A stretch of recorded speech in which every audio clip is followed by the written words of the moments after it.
Do you want to test your impulsiveness? This is actually a test for both adults and kids, but usually people that struggle with this test are going to suffer from one of the following of impulsiveness, difficulty regulating emotions, anxiety, OCD traits, sensory issues. Okay, so you're going to look at the black dot and one of the circles is going to fill up with an emoji.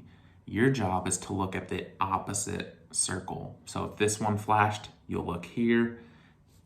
If this one flashed, you'll look here. Okay, so now I want you to flip your phone and you're gonna begin. Go ahead and look at the black dot to begin. Go back to the black dot. Go back to the black dot. Back to the black dot. Back to the black dot.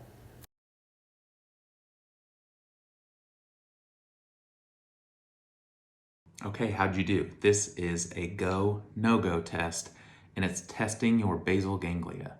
Basal ganglia acts as a stoplight, and a well-functioning basal ganglia has a really strong red light. It can easily dampen information before going to the thalamus. If you had trouble looking at the emoji that flashed, even if it was for a split second and then you switched, your red light is not working as well as it should, and you have trouble dampening information before it goes on to your thalamus. This means if your basal ganglionic motor loops are not working well, you may struggle with like tics or repetitive movements. If your basal ganglionic emotional loops are not working well, you may struggle with impulsiveness, intrusive thoughts, regulating your emotions. If your basal ganglionic sensory loops are not working well, you may struggle with sensitivity to light, sound, touch. You may be more susceptible to a lower pain tolerance and you experience pain more often than other people. In order to get a basal ganglia to start functioning better and have a better red light function, it's going to mainly be diet, lifestyle, supplements, anything to bring down inflammation.